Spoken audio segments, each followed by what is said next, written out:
E as pessoas estão ficando mais à vontade em dizer que um colesterol LDL alto no contexto de saúde metabólica não é algo que precise gerar preocupação, mas sim algo que pode ser motivo de comemoração. Pessoas que tiveram ataques cardíacos, quando você vai e retira os vasos sanguíneos delas e os analisa com histoquímica, você definitivamente encontrará elementos de colesterol e colesterol LDL. Mas a questão importante é, por que ele está lá? Ele está lá como um incendiário ou está lá como um bombeiro?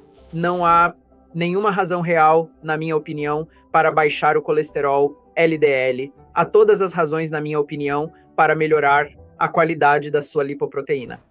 Doutor Ali, por que é que quando fazemos uma dieta low carb, nosso colesterol LDL sobe? Essa é uma pergunta muito interessante, Jesse, porque me fazem essa pergunta o tempo todo.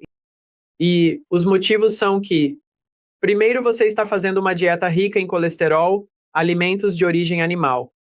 Tem colesterol e quase todos os alimentos low carb são de origem animal. E como resultado disso, já que você está comendo todo o colesterol, o fígado tira férias. Então, em um vegetariano que não está comendo colesterol algum, o fígado é encarregado da tarefa de fornecer colesterol para as funções corporais necessárias, porque o colesterol é necessário para cada célula do corpo. Então, quando você começa a comer colesterol, o fígado diz: ei, posso focar em outras coisas importantes que tenho que fazer. E o fígado para de produzir colesterol. E quando ele para de produzir colesterol, ele não precisa do colesterol porque está recebendo todo o colesterol da comida. Então ele regula para baixo o receptor em sua superfície que está captando colesterol ou colesterol LDL da corrente sanguínea. E como resultado disso, o colesterol LDL das pessoas sobe. Então ele sobe por alguns motivos. Um é que você está comendo muito colesterol. E colesterol alto é bom para o corpo. E então o corpo diz: ei, eu deveria manter esse colesterol alto porque é bom para mim. E número 2, é que o fígado para de captar colesterol. Assim, o LDL permanece na corrente sanguínea, o que é bom para nós. Ok, algumas nuances que quero abordar antes de prosseguirmos. Você mencionou que, se alguém não estivesse comendo carne ou produtos de origem animal, não estaria ingerindo colesterol. Existem algumas exceções quando se trata de óleo de coco e óleos tropicais? Não, absolutamente não há colesterol em alimentos de origem vegetal. Então, alimentos de origem vegetal têm uma molécula interessante chamada fitoesteróis. Fitoesteróis são o colesterol das plantas. E nosso corpo não consegue usar fitoesterol. Na verdade, se alguém está consumindo muita gordura de origem vegetal, por exemplo, abacates ou qualquer tipo de óleo, e elas estão tomando estatinas. Estatinas são medicamentos que nosso corpo absorve e que dizem ao fígado para parar a produção de colesterol. Então, nesses indivíduos, o corpo está realmente dizendo: ei, eu estou realmente com dificuldades. A razão pela qual estou com dificuldades é que, por um motivo ou outro, o fígado não está produzindo colesterol. E, portanto, eu deveria pegar o máximo de colesterol que estiver presente na dieta. Então, me acompanhe. Estamos desviando um pouco do assunto, mas é um desvio importante. Então, o corpo diz: ei, eu preciso pegar todo o colesterol que está na comida e deixe-me ser um pouco menos seletivo, deixe-me ser um pouco indiscriminado. E em vez de apenas pegar o colesterol animal, que os humanos podem usar, ele começa a pegar fitoesteróis, que é o colesterol das plantas. E pegar fitoesteróis é perigoso para nós. Não é bom para nós. Porque os fitoesteróis entram em nossas membranas celulares.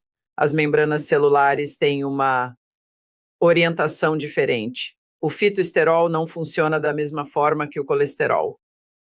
Se observar quem toma estatinas, elas têm níveis sanguíneos bem mais altos de colesterol vegetal ou fitoesteróis. Para alguém que não toma estatina, Precisamos evitar esses colesteróis vegetais? Acho que não, porque o corpo humano tem a capacidade de um mecanismo ativo para expeli-lo.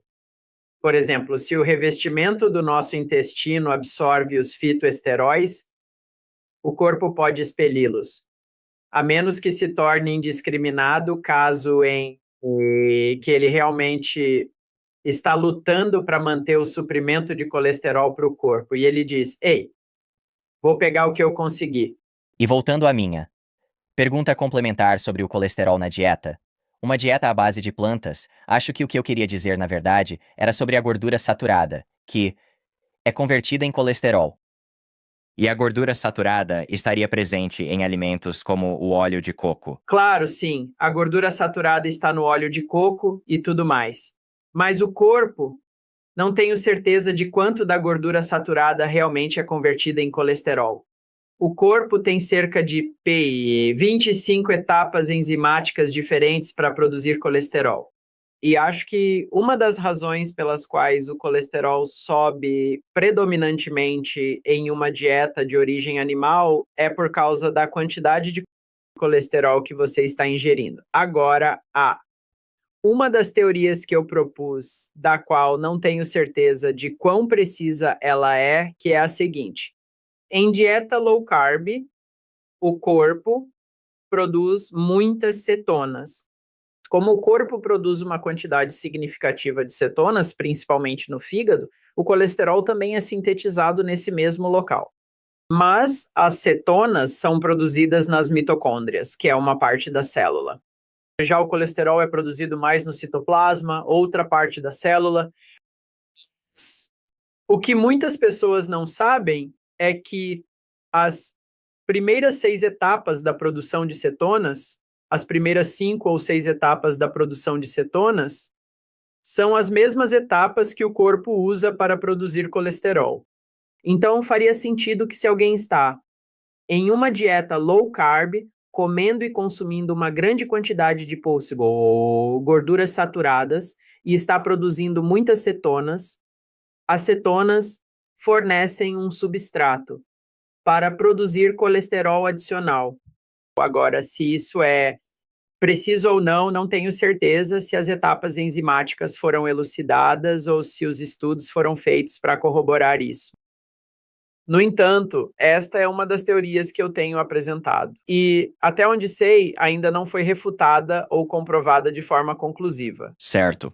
A outra pergunta complementar que eu tinha para você era: você mencionou que se alguém está em uma dieta low carb de origem animal, o corpo para de produzir colesterol. E nesse caso, se ele está vindo através da dieta, o colesterol, o corpo ainda produz uma quantidade muito pequena, ou ele para totalmente de produzir colesterol? Acho que ninguém pode responder isso com certeza, mas eu diria que depende da sua idade, depende do quão fisicamente ativo você é, depende do seu estado de inflamação.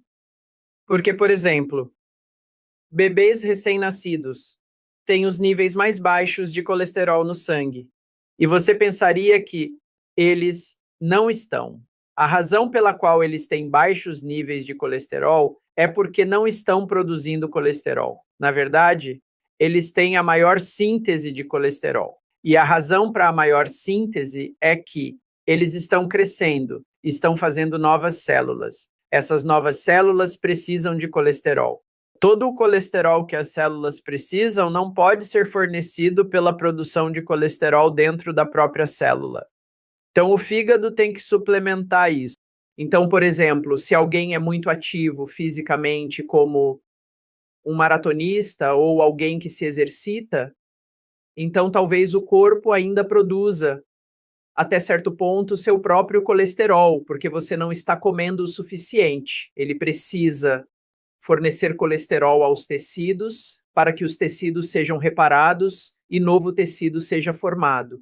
Talvez o corpo produza novo colesterol se estiver passando por inflamação e infecções, porque a molécula de LDL é necessária para diminuir a inflamação, para combater os invasores e para reparar o tecido.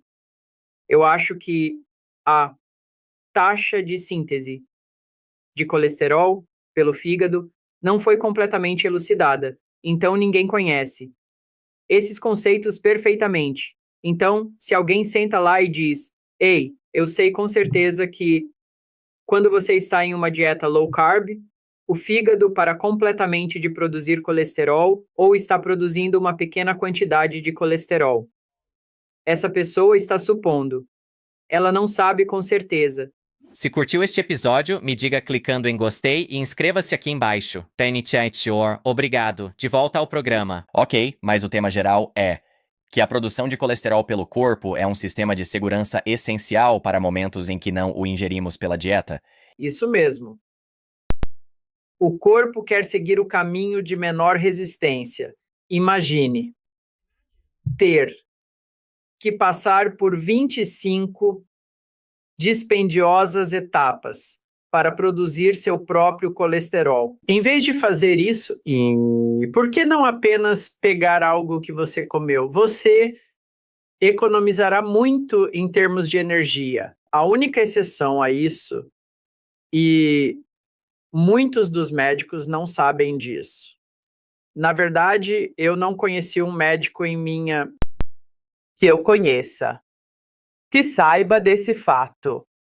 E esse fato, muitas vezes negligenciado, é que há um órgão vital no corpo que se recusa a pegar qualquer colesterol do fígado ou da comida que você come. Ele produz a totalidade de seu próprio colesterol do zero. E é o órgão que tem a maior quantidade de colesterol no corpo. 25% do colesterol do corpo está nesse órgão. E ele está produzindo seu colesterol inteiramente do zero a partir de moléculas básicas.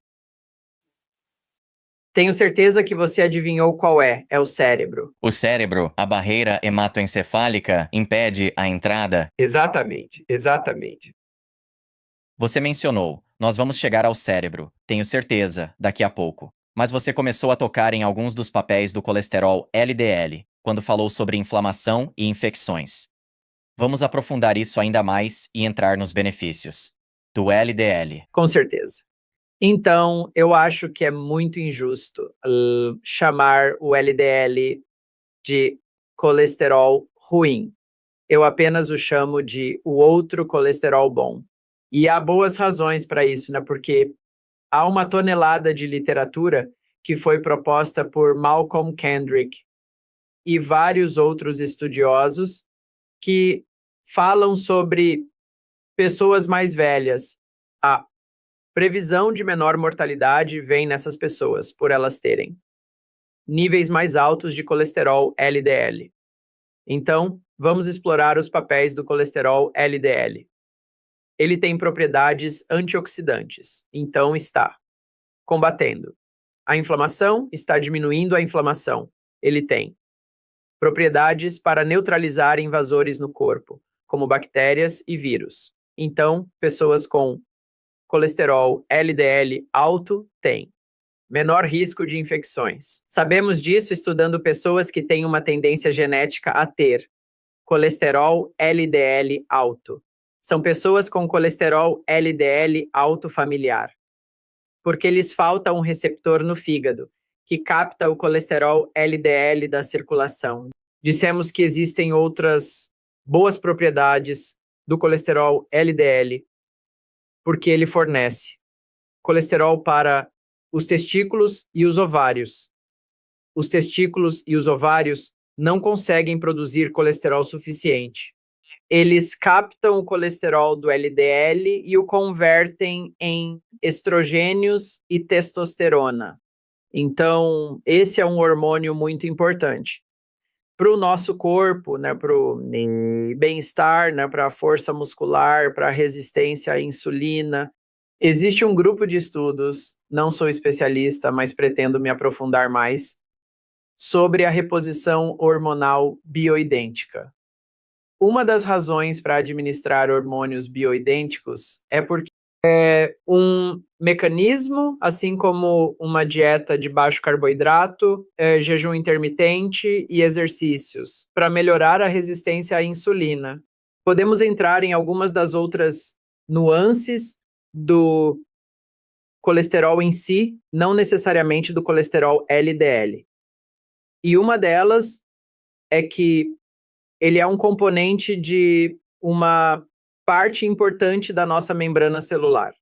Toda célula do nosso corpo tem uma membrana celular, e essa membrana celular está realizando funções importantes. Ela interage com outras células, interage com outras moléculas, e na membrana celular existe um domínio rico em colesterol, que é chamado de balsa lipídica. Agora, é justo dizer que há alguma controvérsia sobre se a balsa lipídica realmente existe ou não, mas basta dizer que o colesterol é um componente muito importante da membrana celular e um componente importante que ajuda na orientação de certos receptores na membrana celular. Um desses receptores é o receptor de insulina. A orientação do receptor de insulina depende do colesterol, da quantidade apropriada de colesterol na membrana celular. E se você reduz o colesterol por meios artificiais, como estatinas e coisas do tipo, a orientação do receptor de insulina é interrompida, né? A insulina não funciona bem e isso pode dar origem a um fenômeno de resistência à insulina. Nós também acabamos de falar que que o colesterol é muito importante para o cérebro. Já que o colesterol é muito importante para o cérebro, precisamos descobrir as razões para isso. Uma das principais razões é que a interação entre as células cerebrais é mediada por conexões de colesterol. Uma célula cerebral se comunica com outra via conexões mediadas por colesterol, neurotransmissores, que ajudam uma célula a se comunicar com outra. Estão em parte da membrana neural rica em colesterol. Então, se reduzir o colesterol no cérebro e me perguntar como reduzir o colesterol no cérebro, diria que talvez uns 25% dos norte-americanos fazem isso, tomando estatinas. Nós acabamos de ver um pouco antes e dissemos que o colesterol não atravessa a barreira hematoencefálica. O cérebro produz a totalidade de seu próprio colesterol. Mas você ficaria surpreso que a maioria dos médicos descarta e talvez muitos deles nem saibam que as estatinas atravessam a barreira hematoencefálica e interrompem a produção de colesterol no cérebro. Não é incomum que pessoas que usam altas doses de estatinas venham conversar comigo e relatem que a função cognitiva está prejudicada. Lembro que um deles era neurologista, para o público leigo. Talvez queiramos dizer o que é um neurologista, porque um neurologista é um médico do cérebro. Um jovem médico do cérebro na casa dos 50 anos. Ele teve um evento cardíaco, colocou stents e recebeu 80 miligramas de atorvastatina, também chamada de Lipitor. Então, ele estava me dizendo que, olha, eu atendo um paciente e eu sei que minha capacidade de sintetizar todas as informações clínicas dele, o que ele está me dizendo, acontece em questão de milissegundos. Você o vê e está ouvindo as informações e está sintetizando. Comecei a levar muito mais tempo para fazer isso. E eu me perguntava por que isso estava acontecendo. E pensei que estava envelhecendo. E foi só quando comecei a falar com você que percebi que talvez seja um efeito colateral das estatinas. Na verdade, se olhar a bula da FDA para estatinas, ela fala de deficiências cognitivas e de memória em vários indivíduos por usar estatinas. Essas são algumas. Outras coisas que o colesterol faz, além das boas propriedades do LDL. Bem, até agora, quando se trata de LDL e colesterol em geral, parece que só há vantagens, nenhuma desvantagem. Por que tememos o LDL no colesterol? Onde tudo isso começou?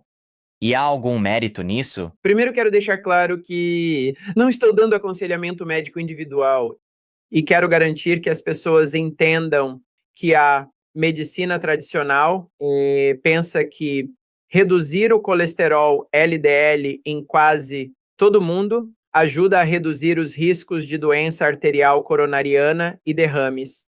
No entanto, estamos tendo uma discussão científica. E para quem quiser usar algumas dessas informações para decidir se quer ou não reduzir seu colesterol ou tomar uma estatina ou um medicamento diferente que altere seu colesterol, que por favor consulte seu médico. Não, confie nesta informação, porque esta troca é uma troca científica. Na minha opinião, o aspecto mais importante das suas lipoproteínas. Lipoproteínas são as moléculas no sangue que transportam colesterol, gordura, CoQ10, outras substâncias, e uma delas é o LDL, que recebe o nome de colesterol ruim. Eu acho, como eu disse, eu adoro chamá-lo de o outro colesterol bom ou colesterol bom. Não há nenhuma razão real, na minha opinião, para baixar o colesterol LDL. Acho que há todos os motivos, na minha opinião, para melhorar a qualidade da sua lipoproteína. Então, o que eu quero dizer com isso? As lipoproteínas no seu corpo são um marcador substituto da sua saúde metabólica. Então, saúde metabólica, ou seja, alguém que tem níveis normais de açúcar no sangue, que tem níveis normais de gordura no sangue, níveis normais de HDL, ou o que muitas pessoas tradicionalmente chamam de colesterol bom. E talvez LDL de alta qualidade. Em outras palavras, o LDL também pode ser um reflexo da sua saúde metabólica.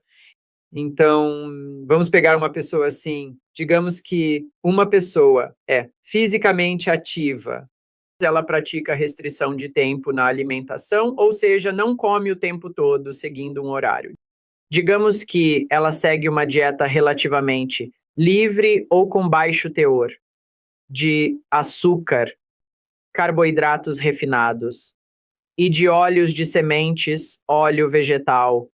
Então, se você observar esses indivíduos, como regra, eles tenderão a ter baixos níveis de triglicerídeos. Triglicerídeos são gordura no sangue, porque eles são queimadores de gordura. Suas células de gordura têm muito espaço para armazenar gordura. Então, a gordura extra é armazenada nas células de gordura. E eles têm altos níveis de colesterol HDL, que é o colesterol bom. E na maioria desses indivíduos, eles terão altos níveis de colesterol LDL. Mas se você olhar para certos marcadores do colesterol LDL deles, é predominantemente do tipo grande e fofo. Então, não é o tipo pequeno e denso de colesterol LDL, que está associado à má saúde metabólica. Em pessoas que têm triglicerídeos altos, LDL baixo, têm níveis altos de insulina, altos níveis de açúcar no sangue, marcadores de inflamação e coisas do tipo. Então, ou se alguém vem a mim e tem colesterol LDL alto e seu colesterol é pequeno e denso, eu não digo a eles para reduzirem o colesterol LDL deles. Eu digo a eles, vamos trabalhar e melhorar a qualidade do seu LDL, mas vamos reduzir seus triglicerídeos, vamos aumentar seu HDL, vamos torná-lo menos resistente à insulina. Vamos fazer tudo isso com mudanças no estilo de vida, porque, felizmente, não há medicamentos que possam alterar esses parâmetros significativamente. Sim, alguns ajudam, mas não significativamente.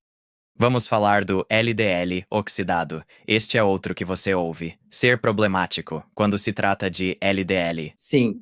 Então, o LDL oxidado é uma molécula de LDL que foi para uma área de inflamação e se sacrificou para proteger o corpo. E o próprio LDL é oxidado.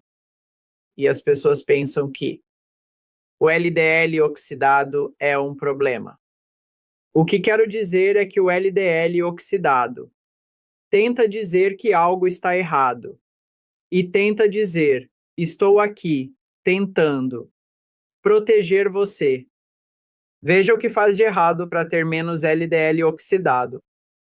O LDL oxidado em si não é o problema, é como um bombeiro que entrou para apagar o fogo, apagar a inflamação, conter a má saúde metabólica que causou lesão tecidual.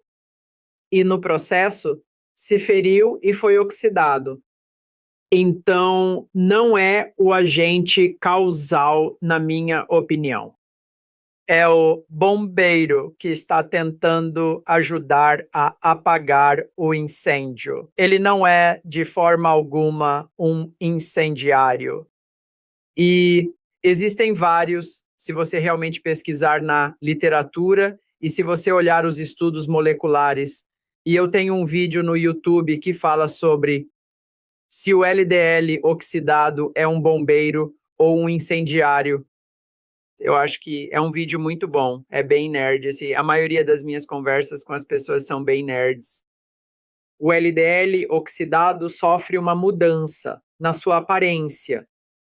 E como é uma mudança, não é mais captado pelos receptores regulares de LDL, o LDL. É necessário para células lesionadas, há receptor de LDL em cada célula que capta LDL da circulação, como o fígado. Mas o LDL oxidado não tem. Um receptor de LDL expressável, então o receptor de LDL não é muito robusto neles. E então o fígado não capta o LDL oxidado. Por outro lado, existem células necrófagas no corpo. Por exemplo, o exército dos EUA diz que, ei, não vamos deixar nenhum soldado ferido no campo. Nós vamos lá e resgatar cada um deles. Da mesma forma, o corpo tem células necrófagas que estão coletando detritos danificados, colesterol danificado ou moléculas de LDL danificadas, sendo o LDL oxidado um colesterol. LDL danificado. E então, as células necrófagas, como macrófagos, monócitos, elas têm receptores para captar esse colesterol LDL oxidado. Todos esses são mecanismos de reparo no corpo. E eu acho que é uma questão de conveniência e provavelmente uma história muito boa, para tentar vendê-los como um problema, para que se possa reduzir o colesterol, dando ao público leigo a sensação de que, ao reduzir colesterol, reduzo o oxidado, e ao reduzir o oxidado, já que é o culpado e causa aterosclerose, acúmulo de placa ou obstruções, serei beneficiado. Eu quero ter certeza de que entendi de onde vem o LDL oxidado. Você mencionou as células necrófagas que podem captá-lo. Ele não se liga a receptores como o LDL normal. Mas, como ele se torna oxidado, quero ter certeza de que entendi essa parte. Então, digamos que você tenha um local de lesão vascular. Você tem pressão alta, você tem algum tipo de inflamação acontecendo e que as células naquela área estão danificadas. Há muitos radicais livres e que estão causando lesões nas células. Então, o colesterol LDL vai para o local e ele está tentando atenuar a inflamação. Primeiro de tudo, o colesterol LDL tem CoQ10, tem vitamina E, tem vários antioxidantes dentro dele. Ele vai consumi-los para atenuar a inflamação. Então, ele usará a camada de fosfolipídios da molécula de LDL para atenuar a inflamação. Nesse processo, ele é oxidado. Então, o LDL está sendo oxidado, indo para um local de lesão, indo para o local do incêndio. e sendo convertido de um LDL regular para um LDL oxidado. Ok, então, a essa altura, sabemos que o LDL grande e fofo definitivamente não é um problema. Na verdade, é uma vantagem para nós. Mas e quando esse número fica muito alto? Existe algum limite que ultrapassamos, mesmo que o LDL seja saudável, com o qual devemos nos preocupar? É uma pergunta interessante e não tenho certeza se há a resposta perfeita. Por exemplo, há muito debate e literatura sobre pessoas com alto colesterol LDL familiar alto. Elas têm uma tendência genética. Isso é chamado de hipercolesterolemia familiar. E essas pessoas têm níveis de LDL altíssimos. Agora, quando digo altíssimos, elas têm na casa dos 350, 400 e poucos. Alguém terá até níveis de 500. Então, são 500 miligramas por decilitro. Então, a Associação Americana do Coração acha que os níveis saudáveis de colesterol LDL são 100 e abaixo em indivíduos normais, e abaixo de 70 miligramas por decilitro em indivíduos com doença cardíaca, com doença arterial coronariana. Então, agora estamos falando de níveis de colesterol LDL que são 3 a 4 a 5 vezes maiores. Na casa dos 250, 350, 450 até 500. Estamos dizendo que esses indivíduos, por terem colesterol alto familiar, correm maior risco de mortes cardíacas. E há muita literatura que diz que pessoas com colesterol alto familiar têm maiores riscos de doença arterial coronariana.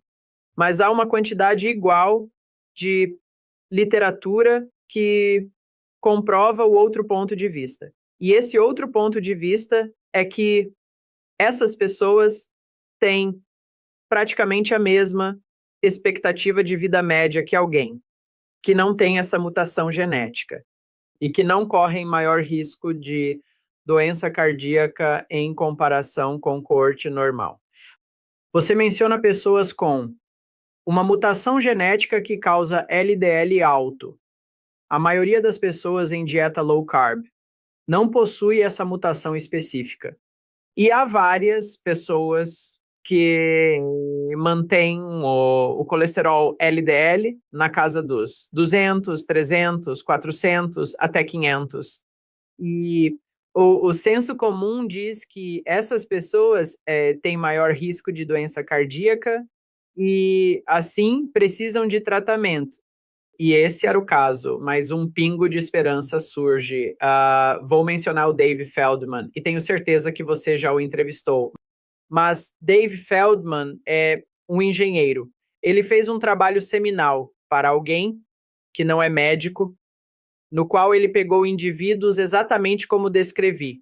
Pessoas que fazem uma dieta de baixo carboidrato, que fazem jejum, que são fisicamente ativas, que têm o fenótipo do que é chamado de hiperrespondedor de massa magra. Elas são magras e têm altos níveis de LDL, baixos níveis de triglicerídeos e altos níveis de HDL. Então, este é o tipo de população que qualquer médico da medicina tradicional olharia. Se um indivíduo assim, com 500 de colesterol LDL, fosse ao seu consultório, eles diriam: senhor fulano de tal, você tem níveis de LDL que resultarão em derrame ou ataque cardíaco antes de sair do meu consultório. E antes de sair do meu consultório, quero que você tome estes 80 miligramas deste remédio para baixar o colesterol e tome pelo resto da sua vida. E pare imediatamente com a sua dieta, porque ela está criando uma saúde metabólica e números perigosos em você. Mas nós estamos neste campo agora há cerca de 11 a 12 anos e temos visto rotineiramente indivíduos como este. E eu os acompanhei por cerca de 10 a 12 anos. E eles viveram uma vida saudável, livres de eventos cardíacos. Em outras palavras, não houve uma incidência excessiva de ataques cardíacos ou derrames. Na verdade, são indivíduos que se sentem bem. Eles se sentem muito saudáveis, são ativos, têm menores riscos de infecção. E Dave Feldman, junto com o Dr. Budoff, está justamente no processo de publicar um estudo, no qual essas pessoas, esses pacientes hiperrespondedores de massa magra, tiveram LDL alto por cerca de 4,7 anos. E ao analisar marcadores objetivos de placa aterosclerótica, como o score de cálcio coronariano ou a presença de placa em angiografias coronárias por tomografia computadorizada, TC, que são exames feitos com TC, onde não só se avalia o fluxo sanguíneo nos vasos, mas também o tamanho do lúmen, mas também se pode olhar para o acúmulo de placa dentro deles. Ele descobriu que essas pessoas não têm maior acúmulo de placa do que coortes de mesma idade. Na verdade, elas podem ter um acúmulo de placa um pouco menor e uma taxa de eventos similar ou menor. Então, felizmente, algumas dessas informações estão surgindo agora. E as pessoas estão ficando mais confortáveis em dizer que um colesterol LDL alto, no contexto de saúde metabólica, não é algo que precise gerar preocupação, mas é algo que talvez mereça uma comemoração.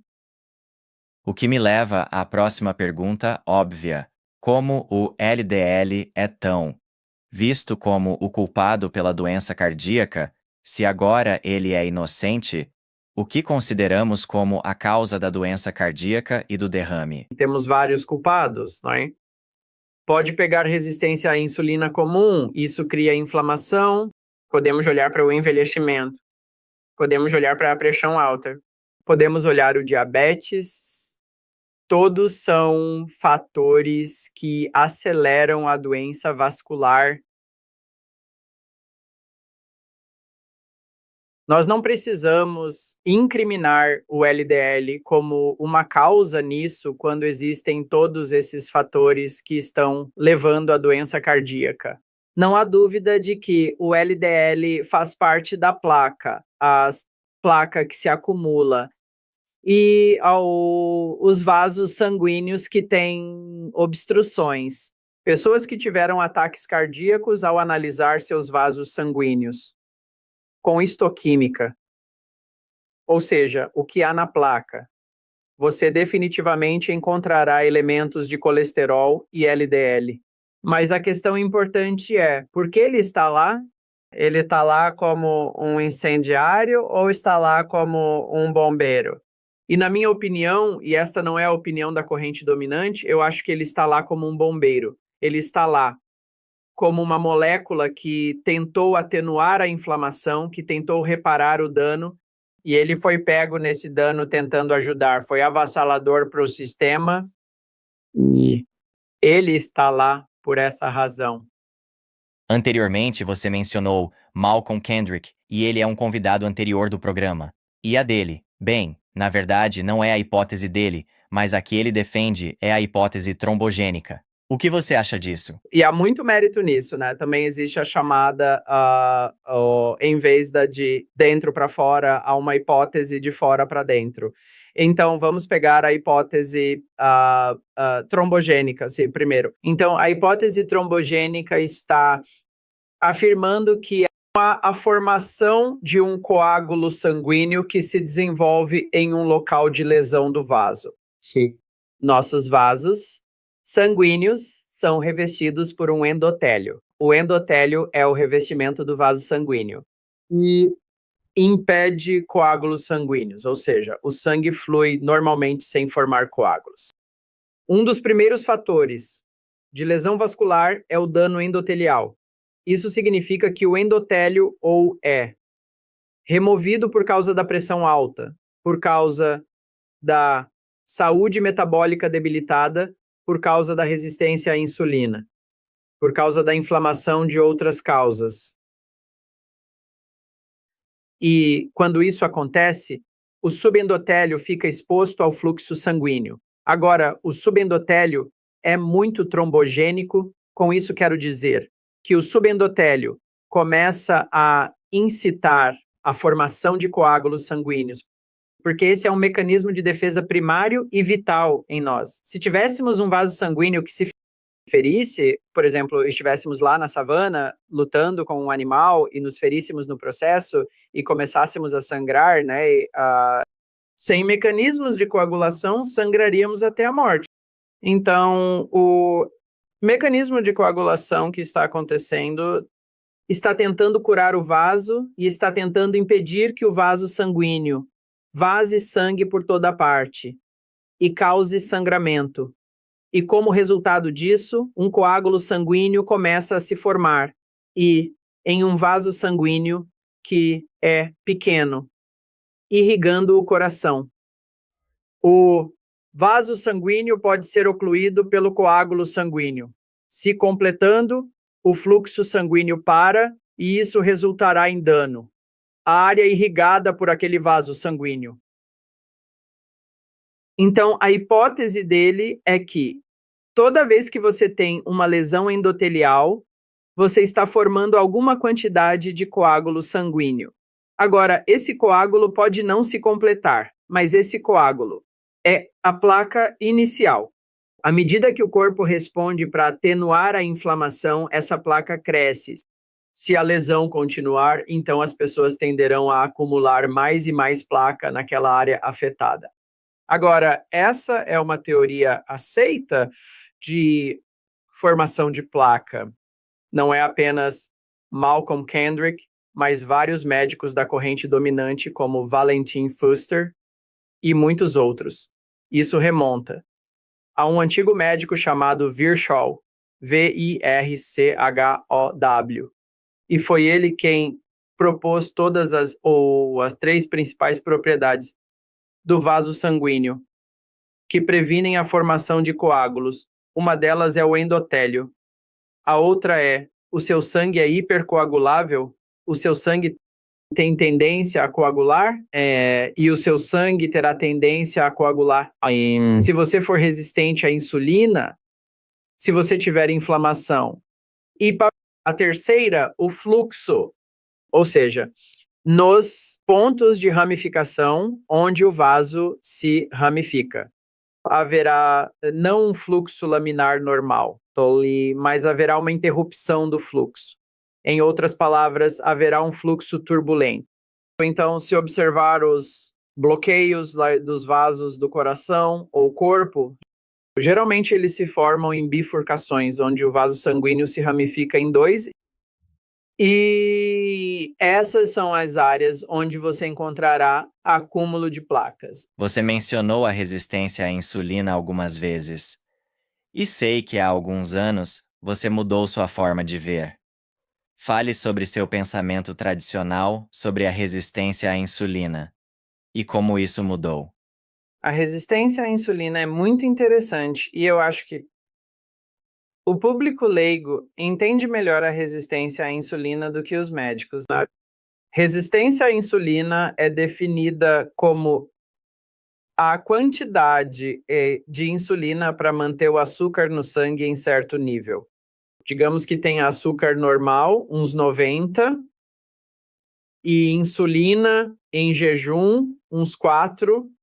Então, 90 vezes 4 chega a, acho que 360, e isso dividido por 404 te dá 405. Te dá um número chamado OMA-IR, o modelo homeostático de resistência à insulina. E esse número será menor que 1. Então, isso é considerado alguém que é sensível à insulina, que não tem altos níveis de insulina para controlar seus níveis de açúcar no sangue. Então, a resistência à insulina é um fenômeno no qual, para manter o açúcar no sangue na faixa normal, o corpo tem que criar níveis cada vez mais altos de insulina. Então, as pessoas diriam, ok, sem problemas, qual o problema de manter níveis mais altos de insulina, manter açúcar no sangue sob controle, apenas dar doses extras de insulina se não produzem a sua. Mas o problema com altos níveis de insulina é que ela está fazendo várias coisas metabólicas ruins. A número 1 é que ela desliga a oxidação de gordura. Seu corpo, com alto nível de insulina, não consegue queimar gordura. Número 2, a insulina é um hormônio muito anabólico. Então, isso também é bom e ruim. Hormônio anabólico faz o corpo armazenar gordura. É hormônio que armazena. Então, pessoas que são diabéticas e que recebem 100, 120, 150, até 200 unidades de insulina, em outras palavras, a classe médica não tem problema em prescrever 200 unidades de insulina para alguém. E esses indivíduos, continuarão ganhando mais e mais peso porque não estão queimando gordura, estão apenas depositando gordura continuamente. Então esse é um grande problema. Altos níveis de insulina impedem a queima de gordura e promovem o depósito de gordura. Além disso, altos níveis de insulina aumentam a pressão arterial. Altos níveis de insulina também causam inflamação. Altos níveis de insulina também associados a risco aumentado de câncer, porque ativam vários fatores que aumentam divisão celular, causando crescimento. Então não é surpresa que várias décadas de hiperinsulinemia ou resistência à insulina levem ao desenvolvimento de pressão alta, doenças cardíacas, um risco significativamente aumentado de câncer, obesidade e, finalmente, ao que se chama de demência, considerando que a resistência à insulina no cérebro é um fator crucial para o seu desenvolvimento. Que é outro nome para demência. A resistência à insulina no cérebro é o diabetes tipo 3. E o ponto onde seu pensamento mudou ao longo dos anos é que antes você pensava na célula cheia de glicose, insulina aumentada pelo corpo para tentar empurrar mais para dentro. E seu pensamento mais recente é que há mudança ou falta de receptor na célula para a insulina, e a célula está, na verdade, faminta por glicose por dentro. Fale sobre essa mudança. Então, sim, e isso pode ser semântica, e existem certos médicos que propuseram a teoria de que a razão para toda essa doença é que a célula já está cheia de muito açúcar e o açúcar não pode ser empurrado para dentro das células e então o corpo produz mais e mais insulina. Não é assim que funciona. A maneira como funciona é que resistência à insulina é doença mitocondrial. Então, eu tenho que explicar o que são mitocôndrias em primeiro lugar. Então, mitocôndrias são basicamente parte de cada célula que cria energia para a célula funcionar. Uma célula tem núcleo, material nuclear, tem citoplasma, tem membrana celular. E então há um motor da célula que é chamado de mitocôndria. Então, mitocôndrias são organelas que recebem nutrição, recebem glicose, recebem gordura, recebem proteína. E através das mitocôndrias, pelo ciclo de Krebs, elas têm um motor cíclico, chamado ciclo do ácido cítrico de Krebs, e cadeia de transporte de elétrons, e convertem combustível em moeda utilizável chamada ATP. Então, o combustível é feito combustível queimado, ATP gerado, moeda de energia para a função celular para manter integridade da membrana celular, receptores e tudo mais. Então, a resistência à insulina está associada a danos mitocondriais. Quando causa danos mitocondriais, a célula não mantém certas funções celulares muito viáveis. Não consegue manter integridade do receptor de insulina, não consegue manter integridade do transportador que leva glicose para dentro da célula. Então, a resistência à insulina é uma situação em que, em vez de a célula ter excesso de energia, há um dano mitocondrial que torna a célula vulnerável a não obter energia suficiente da glicose de fora. Então, eu acho que é o oposto. Anteriormente, sobre estatinas, você falou de efeitos colaterais, um declínio cognitivo. Outro foi que, na membrana celular, o colesterol ali é impactado negativamente. Isso se conecta com a resistência à insulina, essa última parte, Não, com quando o certeza. colesterol é afetado. Volte a isso e explique e tente conectar essas coisas. Vamos fazer isso. Primeiro para o cérebro. E isso nos ajudará a tentar entender isso para cada célula. Como dissemos, no cérebro. O corpo produz todo o seu colesterol. Há 25 etapas para produzir colesterol e estatinas impedem a formação por volta da 5ª etapa. Mas enquanto o corpo está produzindo o colesterol, ele também está produzindo CoQ10, está produzindo outros intermediários, antes que o colesterol seja formado, que também são importantes. Vamos pegar a CoQ10, ela é importante. As células cerebrais também precisam de energia para funcionar. Elas também têm mitocôndrias. Elas também têm a cadeia de transporte de elétrons. Então, ao interromper a produção de colesterol, você também está interrompendo a produção de CoQ10.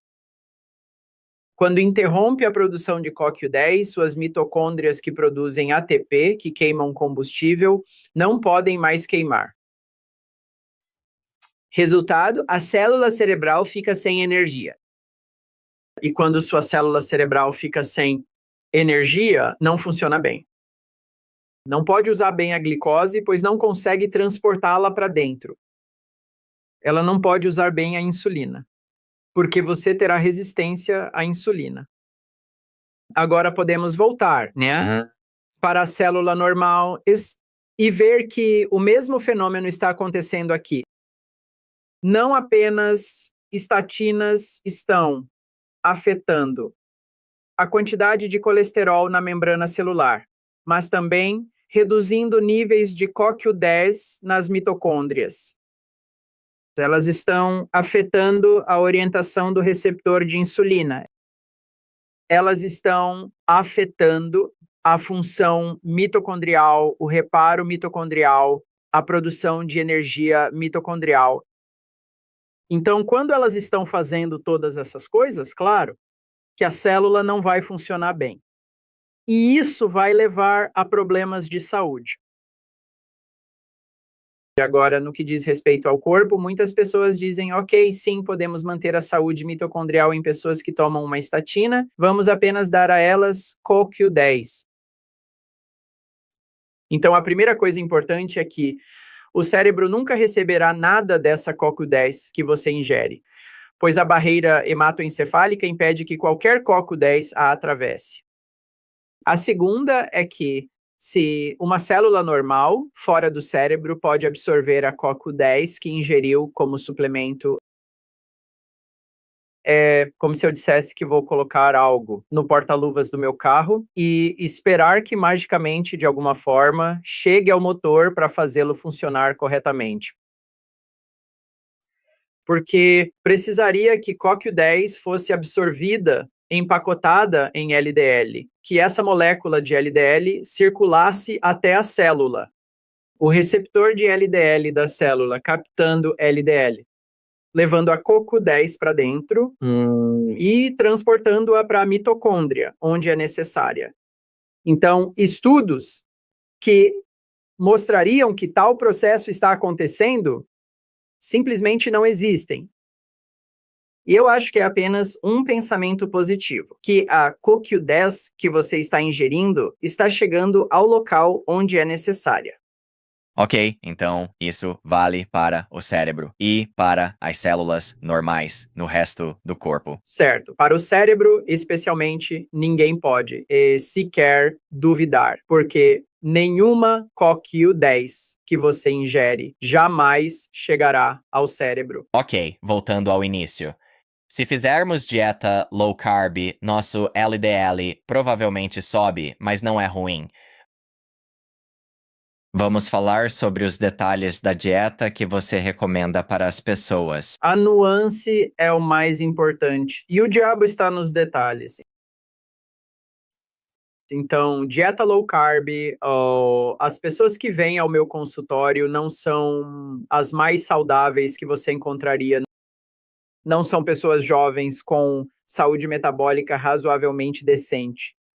E com combinação de dieta low carb, alimentação com restrição de tempo ou intermitente e exercícios, podem rapidamente fazer a transição para boa saúde.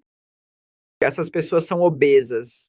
Essas pessoas têm níveis de insulina muito altos, né? Essas pessoas têm triglicerídeos muito altos.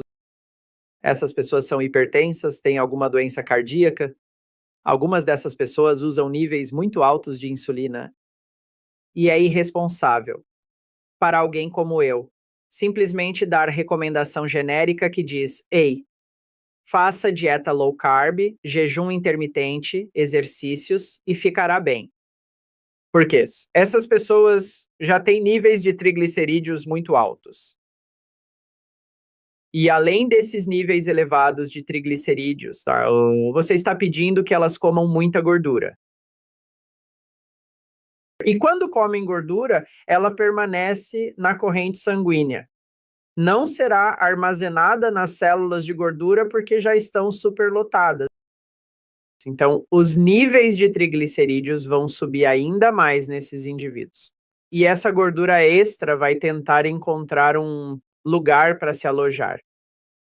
E ela vai se depositar no fígado, pâncreas ou nos vasos, criando mais placas que podem, na minha experiência clínica, colocá-los em maior risco de eventos cardíacos. Então, dieta inicial para alguém metabolicamente doente, com triglicerídeos altos, insulina alta, HDL baixo. Deve focar principalmente em jejum intermitente, exercício. E a dieta deve ser o que chamo de dieta magra e low carb. Dieta baixa não apenas em carboidratos, mas relativamente baixa a moderada em gordura. Porque primeiro você quer queimar a gordura que acumulou na sua corrente sanguínea, esvaziar suas células de gordura até certo ponto, antes de poder comer gordura impunemente. Porque se eu pegar alguém que é saudável, que é jovem, que não é metabolicamente doente, por exemplo, a gordura que comem será armazenada nas células de gordura ou queimada como energia. E pouca gordura restará na corrente sanguínea. Então, até que essa situação seja alcançada, prescrevo dieta magra e low carb. Em alguns indivíduos pode ser curto como alguns meses, né? 1, 2 meses, e em alguns pode levar de 3 a 6 meses, antes que recuperem saúde metabólica. O que lembrar é que pessoas não ficam metabolicamente doentes da noite para o dia. Leva várias décadas de maus hábitos para chegar lá. E não vão se tornar aí metabolicamente saudáveis da noite para o dia, mudando a dieta low carb tradicional também. Então, na minha opinião, dieta tem que ser individualizada. Simplesmente não pode. Dieta única não serviria para todos. Isso é importante. Então, pode levar 6 meses. Queremos diminuir carboidratos, diminuir gordura, Será dieta rica em proteínas. Mencionou o jejum intermitente e exercícios. Como sabemos, enquanto a pessoa passa por esse período, que pode durar até meio ano, digamos, e está lentamente se tornando mais saudável metabolicamente. Como determina quando pode fazer mudanças?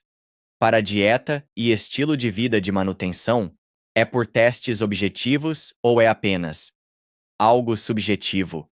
Como faz isso? É por testes objetivos. Ou então, a pessoa se sente melhor, pressão arterial baixa, perde peso, se sente melhor. Eles voltam. Você faz exames de sangue neles, você nota que os níveis de triglicerídeos caíram de 300 para 90 e poucos, ou 100 e poucos. Você nota que o HDL deles subiu de 34 para 55. Você nota que os níveis de insulina deles caíram de 25, 30 para cerca de 7 a 10, por exemplo. Você nota que os níveis de açúcar no sangue melhoraram. Você também nota que os níveis de LDL subiram. Então, você está vendo todos esses parâmetros laboratoriais junto com alguns fatores clínicos, pressão arterial, peso, como eles se sentem. Então, você pode dizer: Senhor Fulano, Senhor Silva, você está pronto para aumentar sua gordura. Também é muito importante ressaltar, e isso é algo que eu sempre digo aos meus pacientes, é difícil seguir dieta magra e low carb. Não é uma sensação agradável. Não é um sentimento agradável. E há muitas pessoas que duvidam. Recebi e-mails de ódio por promover dieta magra e low carb, porque dizem que gordura é dos aspectos mais saciantes da dieta, que quando come gordura, tende a comer menos. Então, não tire isso deles. E pode haver um elemento de verdade nisso para a pessoa normal, claro. Mas estou convencido de que essas pessoas que me enviam e-mails de ódio não conhecem o tipo de pacientes com que lido. E que a variação entre nós, que as pessoas que querem melhorar a saúde não são só jovens com saúde metabólica razoavelmente boa. Há muitas na EI, pessoas de meia idade e mais velhas com doenças cardíacas, diabetes e obesidade, tentando melhorar a saúde. E para elas você diz: ei, quero que siga dieta magra e low carb, então vamos mergulhar nas minúcias. Então, digamos que a gente diga: ei, podem consumir cerca de 50 gramas de carboidratos. Então, 50 gramas de carboidratos de qualquer couve-flor, repolho, a fonte de carboidrato complexo deles, dá 200 calorias. Cada carboidrato tem 4 quilocalorias. 50 vezes 4 é 200. Digamos que eles possam consumir até 200 gramas de proteína. Geralmente se diz que você pode consumir cerca de 2 gramas por quilo de peso corporal. Então, digamos que você pese 80 quilos. A maioria dessas pessoas é pesada, 80, 90 quilos. Então, digamos que eles consumam 200 gramas de proteína. Então, 200 vezes 4 são 800 calorias. Então, eles obtiveram 1.000 calorias até agora.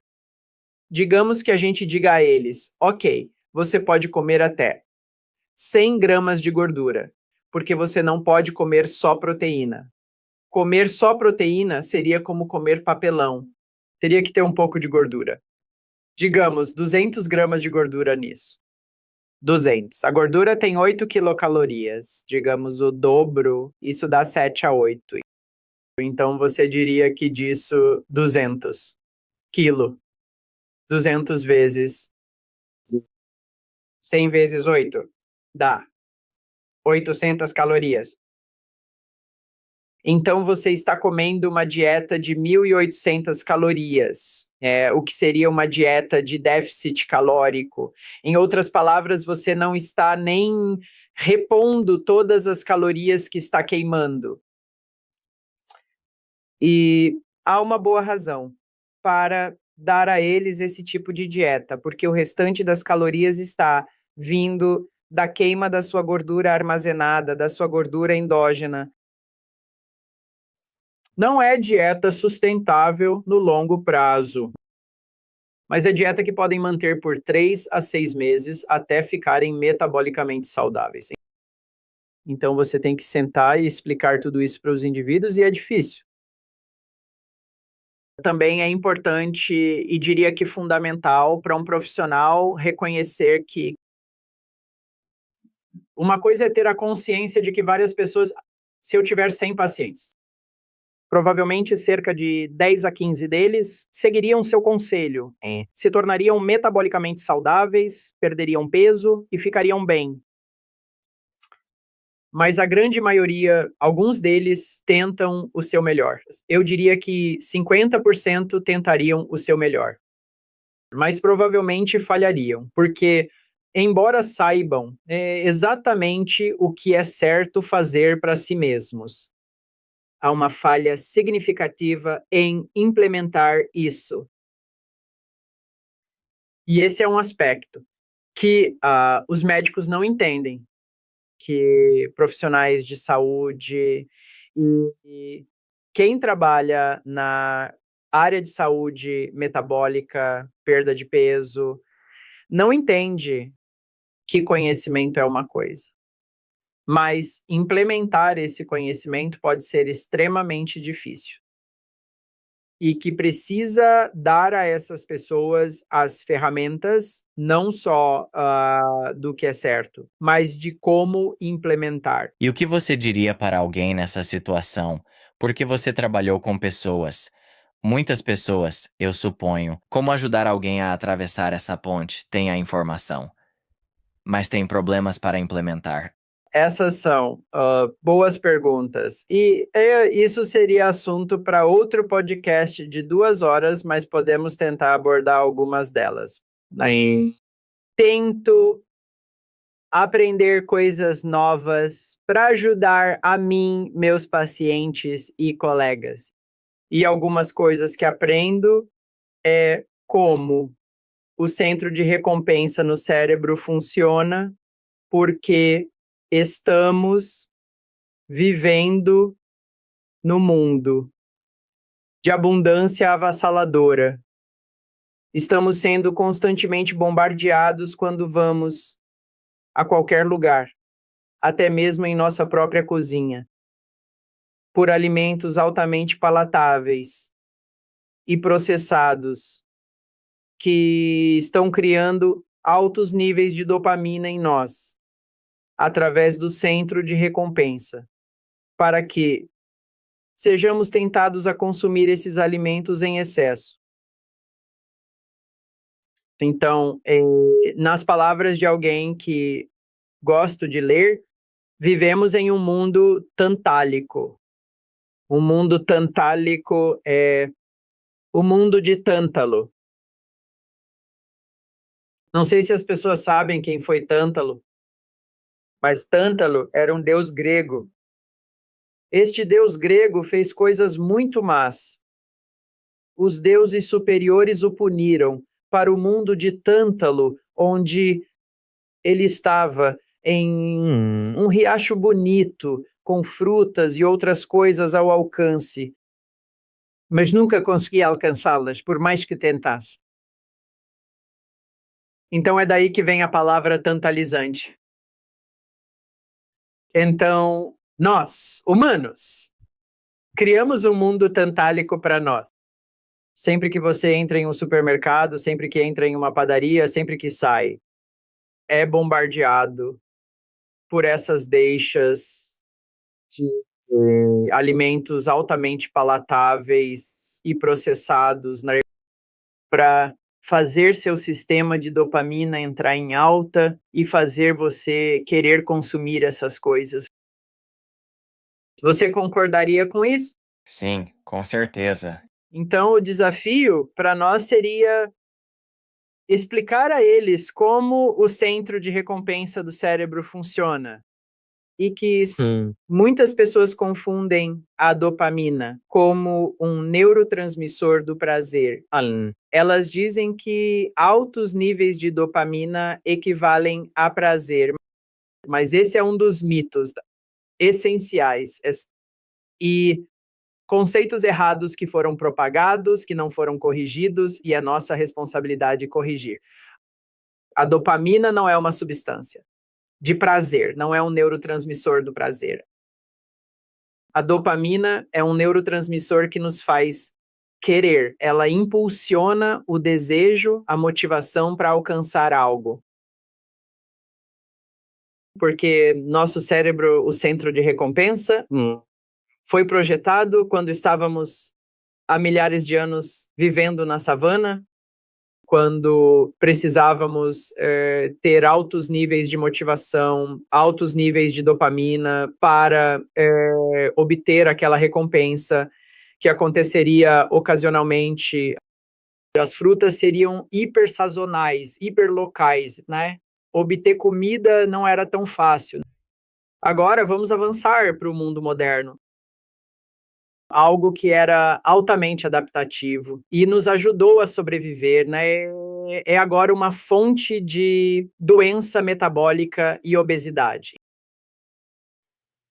Então há uma dissociação. E se eu te dissesse que a biologia não se importa, se você sente prazer ou não na vida, tudo com que a biologia se importa é que você tenha um alto impulso e alta motivação, porque é necessário para a sobrevivência da espécie. Se você estivesse de volta na savana e quando visse um animal que pudesse consumir, matar e consumir como alimento, se você não tivesse níveis altos de energia, não conseguiria, a espécie não persistiria.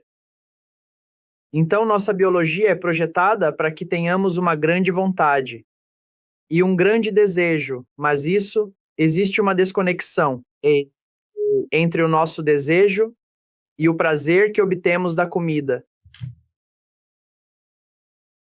Se pudermos treinar as pessoas dizendo que quando você vê essas substâncias e elas estão elevando seus níveis de dopamina, elas estão criando uma forte vontade e um forte desejo.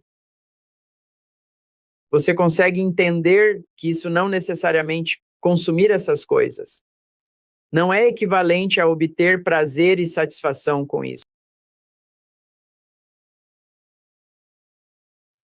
Então, não só temos que ser profissionais da saúde e indivíduos que se preocupam com a própria saúde em termos de saber o que é a coisa certa a fazer, mas precisamos descobrir por que não conseguimos, qual neurobiologia nos impede de fazer o certo. Tudo bem, finja que sou seu paciente metabolicamente não saudável. E fala dessa dieta por 6 meses. Baixa em carboidratos, alta em proteínas, baixa em gorduras. Me descreva como seria um dia típico, porque você já falou sobre isso, mas eu quero saber alimentos específicos que alguém poderia comer. Excelente, tá? Então, vamos começar com o dia, com a rotina diária. Nós somos dotados, nós temos uma biologia que lhe dá os níveis mais baixos de tentação, os níveis mais baixos de dopamina e o mais alto nível de força de vontade ou controle sobre decisões no início da manhã.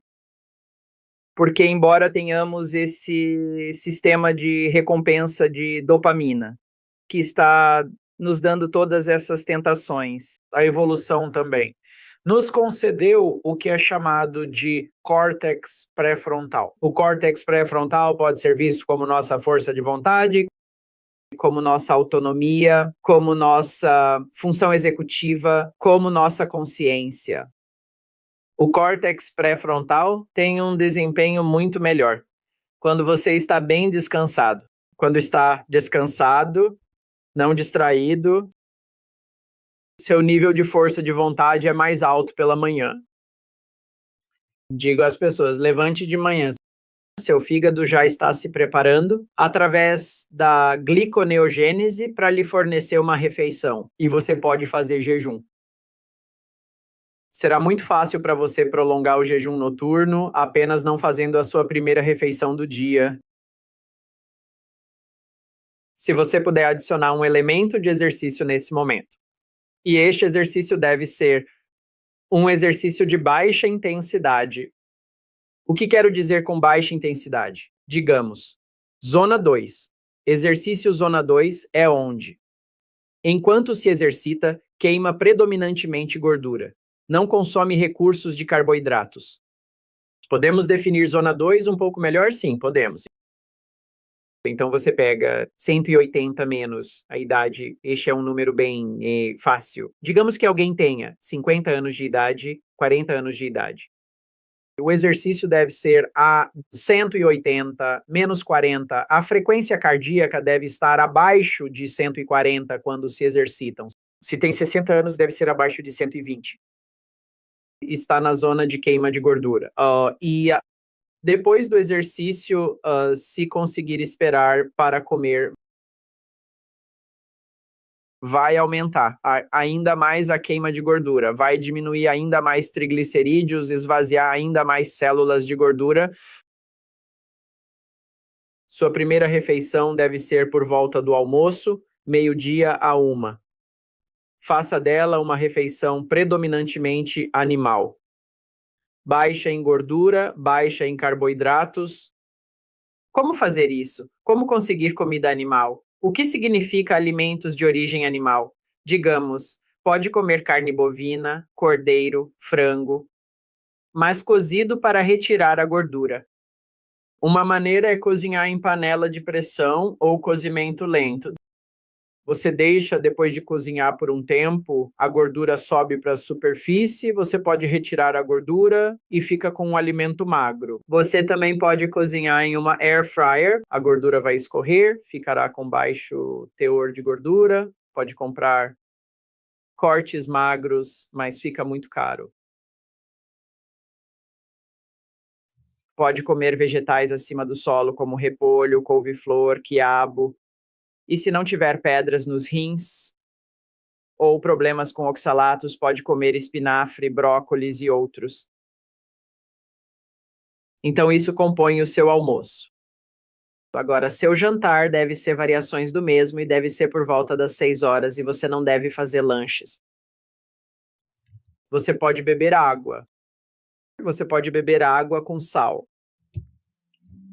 Eu geralmente não recomendo cafeína para esses indivíduos. Costumava ser fã de cafeína, diria que a cafeína mobiliza e promove a queima de gordura. E isso é verdade. Em um indivíduo que é metabolicamente saudável. Então, se você é metabolicamente saudável, pode consumir cafeína no início da manhã até as 10 horas da manhã. Porque depois das 10, eu não gosto de cafeína. Ela interfere no seu sono. Então, tome cafeína até as 10 para metabolicamente saudáveis. Para obesos, resistentes à insulina, com triglicerídeos altos, evite cafeína. Porque o que a cafeína faz é que ela diz as células de gordura para colocar gordura na corrente sanguínea. Você não quer isso. Você não quer fazer isso quando já tem um nível muito alto de triglicerídeos. Você está tentando reduzir os triglicerídeos e, em vez de reduzir os triglicerídeos, você vai adicionar mais gordura e isso vai piorar a situação. Faça isso por 3 meses, vamos voltar, refazer exames de sangue, olhar pressão arterial, peso, ver como se sente, ver onde você está em termos de sua saúde metabólica para que possamos individualizar ainda mais sua dieta. Agora, se você está seguindo esta dieta, você não pode comer mais de 1.500 a 1.800 calorias. Então vai ser o que é chamado de jejum modificado poupador de proteína. O restante do gasto calórico para você virá de suas fontes de gordura endógenas. Ok, então já vimos exatamente como é essa dieta agora. Você mencionou o jejum, o exercício de zona 2. Isso é apenas durante aquele período inicial em que alguém está se tornando metabolicamente saudável. E então como fica mais para frente? Vamos falar sobre dieta, exercício e jejum. Digamos, 6 meses depois, a pessoa está metabolicamente saudável. Como será agora? Então, nesse ponto, não haveria restrição de gordura. E dependendo do seu gasto calórico, dependendo da sua atividade física, o jejum ou a alimentação com restrição de tempo pode ou não ser necessária. Na minha opinião, a alimentação com restrição de tempo é necessária para a maioria. Digamos que encontre um jovem de 30 anos que é ciclista, que pedala 15 a 20 horas por semana. E você vai e diz a ele: ei, eu quero que você jejue. Isso vai ser irrealista. Por outro lado, encontra pessoas que trabalham em escritório, que se exercitam talvez 4 a 7 horas por semana. Para eles, a alimentação com restrição de tempo, na qual eles dão um intervalo de 18 horas sem comida, é talvez um necessário subproduto, necessário para a saúde metabólica. Então, neste momento, removemos a restrição de gordura, removemos a restrição de cafeína. Eu acho que a cafeína ela ainda deve parar às 10 horas, porque acho que o sono é muito importante, né? A cafeína tem uma meia-vida de 6 horas. Se você tomou uma xícara de café ao meio-dia, 25% da cafeína ainda está lá à meia-noite, atrapalha a qualidade do sono. Então, eu gostaria que fosse antes das 10, para que você tenha metabolizado a cafeína. Mas eu removo as restrições de gordura. E em alguns indivíduos que são metabolicamente muito saudáveis, que são jovens, que têm baixos níveis de insulina, que têm baixa A1C, que têm triglicerídeos normais, acho que esses indivíduos deveriam até considerar dias em que consomem carboidratos para ter picos nos níveis de insulina. Porque a insulina não é necessariamente uma vilã. Depende do contexto. A insulina existe por uma razão, é algo que aumenta a massa muscular, quer que eles mantenham a massa muscular ao longo do tempo. E ter um pico no nível de insulina ativa o mTOR, ativa a nova síntese de proteínas, e então não há razão para tirar. Esse pico de insulina, que facilitará tudo isso, em pessoas que são jovens e metabolicamente saudáveis, para que alcancem a saúde ótima. Ok, e quanto aos mais velhos e metabolicamente saudáveis, alguém de 50 a 60 anos, isso se aplica? Acho que sim. As pessoas estão vivendo mais e com mais saúde. Existem atletas master que dedicam 8 a 12 horas, né, de exercício por semana ou mais. É importante para eles manter a massa muscular. Porque uma das razões pelas quais um dos principais fatores que te mantém mais saudável é a massa muscular. Quanto mais massa muscular você tem, melhor você consegue processar o açúcar após a refeição, a glicose após a refeição que você está comendo. Isso mantém sua mobilidade. Mobilidade é aspecto importante da saúde ao envelhecer. Se há maneiras de promover, proteger e preservar e talvez melhorar sua massa muscular ao envelhecer, você não deveria considerar picos ocasionais de insulina, talvez 2, 3 vezes por semana em indivíduos extremamente saudáveis, como um método necessário para manter sua massa muscular. Ok, e então, entre picos, vamos falar sobre onde estão no espectro de carboidratos, porque há grande variedade aí de carnívora, sem carboidratos ou poucos carboidratos e carne. Cetogênica e low carb. Quão baixo em carboidratos recomenda? Então, vamos dar um exemplo específico. Assim as pessoas saberão a que estamos nos referindo. Digamos que você tenha um indivíduo de 60 anos que está fazendo exercício ótimo. Então, é importante, para mim, dizer o que é exercício ótimo. Porque exercício ótimo é aquele em que você está se exercitando de tal forma que não está aumentando hormônios alostáticos como cortisol, epinefrina e criando um prejuízo para o seu corpo. Como saber que está em exercício ótimo? Há várias maneiras. Talvez a melhor seja olhar sua frequência cardíaca em repouso e a variabilidade da frequência cardíaca. Porque a variabilidade da frequência cardíaca e a frequência cardíaca em repouso são marcadores de quão descansado está. Se está bem descansado, sabe que níveis de hormônio do estresse estão mais baixos. Então, se você está fazendo exercício ótimo, e o exercício é, digamos, acima de 10, 15 horas. Se esses indivíduos chegam e eu olho o perfil metabólico deles e vejo que os triglicerídeos estão abaixo de 100. O colesterol HDL maior que 55, 60, eles têm glicemia normal e insulina muito baixas. Me dizem, doutor, quero comer 100 gramas de carboidratos por dia. Eu diria, tudo bem, sem problemas. Não há razão para você ir para 50 gramas. Vêm e me dizem que no sábado e domingo saio com amigos e faço treinamento de alta intensidade e preciso de mais carboidratos. Precisaria comer 200 até 250 gramas nesses dias. Eu diria tudo bem. Por outro lado, se é alguém que está apenas fazendo 30 minutos em elíptico, fazendo 1 hora de caminhada, digamos que seria cerca de 3,5 milhas, indo ao escritório e voltando. E tem exames de sangue semelhantes ao indivíduo anterior, e eu diria, ei, preste atenção. Provavelmente precisa ficar em cerca de 50 gramas de carboidratos por dia, e que talvez um dia ou mais por semana, quando você for mais ativo fisicamente, você pode ter um pico de insulina e subir para 100, 150, 200 gramas de carboidratos. Mas você precisa limitar esses eventos ao mínimo possível. Então, o que muitas pessoas não percebem é que a nutrição é uma prescrição altamente individualizada. Não é fórmula para todo mundo. Não concordo.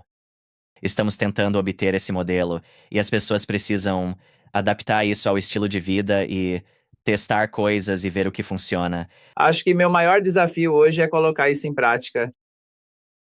Não que pessoas não saibam exatamente o que está errado.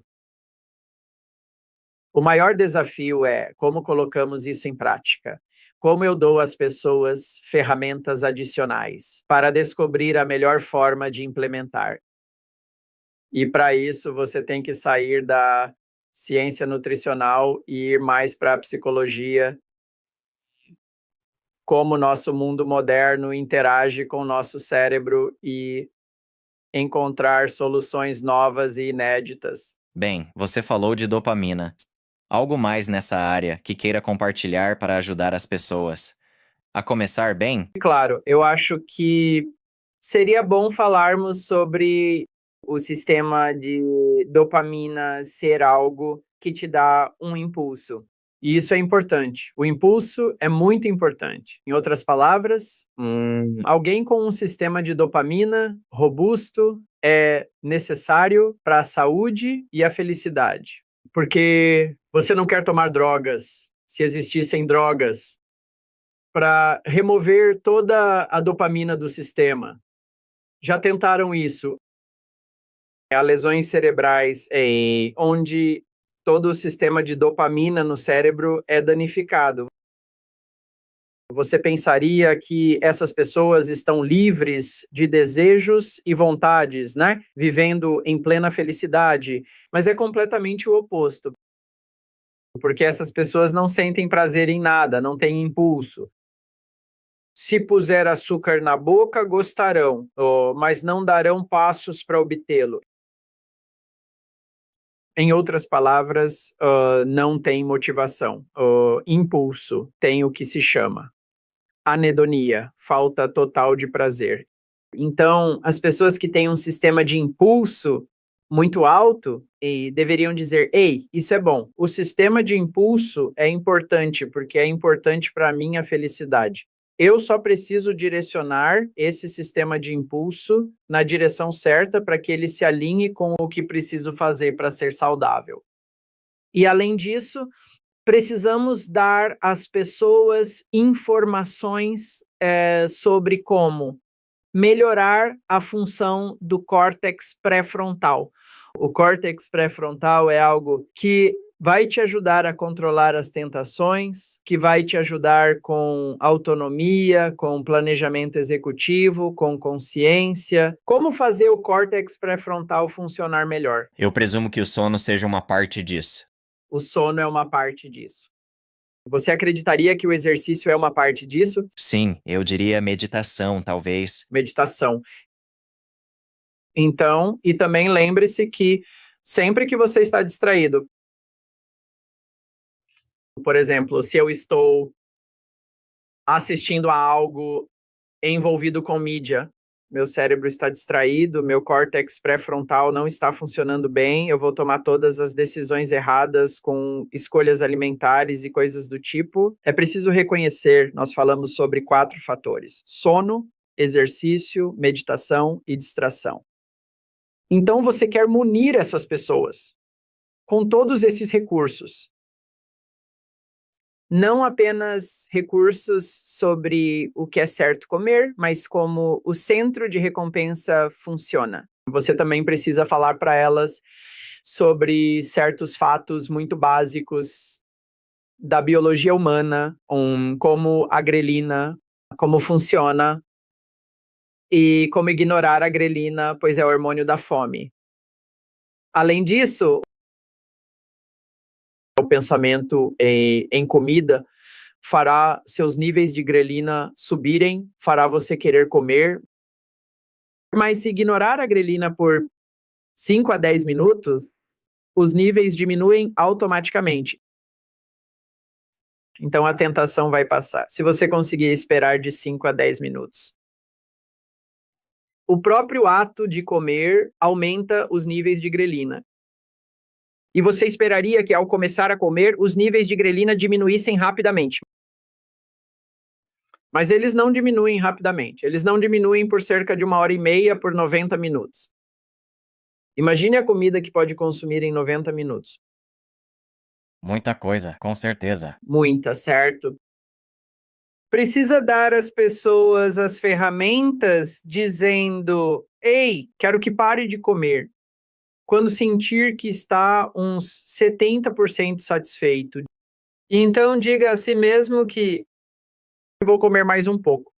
Se ainda sentir fome depois de 30 minutos sem comer nada. Porque uma das coisas que mais estimula o seu apetite, a sua sensação de fome, é o ato de comer. Você pode estar de estômago cheio, ou vários dos meus pacientes me dizem, e eu notei isso em mim mesmo, meu estômago está cheio. Mas eu ainda tenho esse desejo de comer mais. Agora, por que tenho esse desejo de comer mais? É porque meu sistema de dopamina está ativo, meu sistema de recompensa está ativo. E há uma dissociação entre recompensa e prazer. Será que não estou reconhecendo a separação entre os dois? É porque meus níveis de grelina estão dizendo ao meu cérebro para comer, eles ainda não baixaram. Esperar por cerca de meia hora seria benéfico para mim, e se eu esperar meia hora, eu volto e digo que, na verdade, ainda me sinto desconfortável. Eu me pergunto por que eu queria comer mais. Enquanto você compartilha isso, acho que uma parte disso, pelo menos, é o tipo de comida. Eu sei que para mim, se for bife e brócolis na minha frente, em vez de uma tigela de batata chips, consigo parar e deixar de lado, se for comida de verdade, não um carboidrato processado. Isso levanta um ponto muito importante. Isso é o que se chama de reforço positivo intermitente. Tenho certeza que já ouviu falar. Então, o reforço positivo intermitente foi introduzido por B.F. Skinner. Você tinha os pombos de Skinner. Havia uma alavanca e quando o pombo pressionava, ganhava uma bolinha de ração. e toda vez que eles pressionavam a alavanca, se eles ganhassem uma bolinha de ração, né, a quantidade de reforço não era tão alta. Mas se fosse variável, às vezes eles pressionavam e ganhavam. Outras vezes eles pressionavam e não ganhavam. A quantidade de dopamina liberada agora, Skinner não fez isso, mas essa neuroquímica foi adicionada mais tarde, é que se houver reforço positivo intermitente, então o número de vezes que buscaria essa recompensa seria maior, porque os níveis de dopamina sobem cerca de 2 vezes mais do que com recompensa previsível. Se torna recompensa imprevisível. A quantidade de dopamina no cérebro será 2 vezes maior do que com recompensa previsível. Voltando à comida, você acabou de falar sobre bife e brócolis, ou não reforçarem quase nada. Fala de industrializados como batata chips. Eles são altamente reforçadores porque te dão uma recompensa positiva intermitente. Se você olhar a engenharia por trás dos alimentos, você entenderia. Por que você consumiria mais um pacote de batata chips? Claro, a natureza te fez valorizar batata chips mais que carne, porque batata chips como frutas ou carboidratos era super sazonal e local.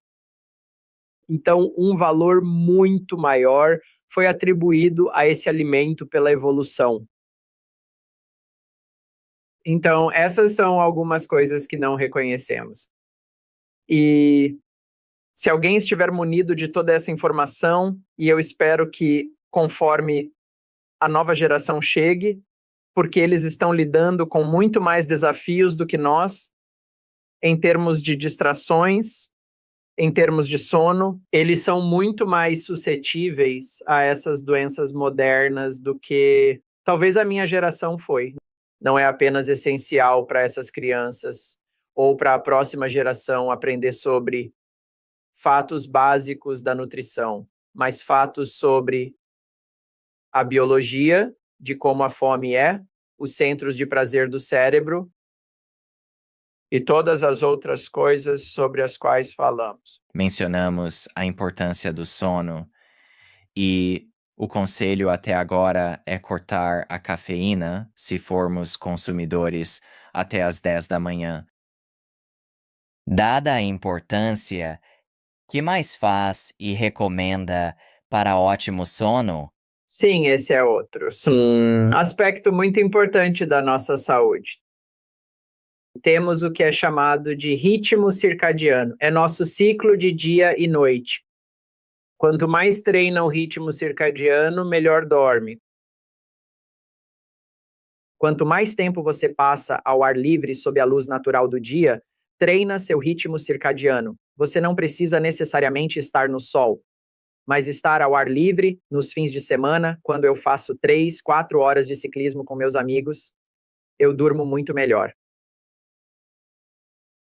Cortar o consumo de cafeína depois das 10 da manhã, já mencionamos, pois isso atrapalha significativamente o sono profundo. Não o sono leve, mas especificamente o profundo.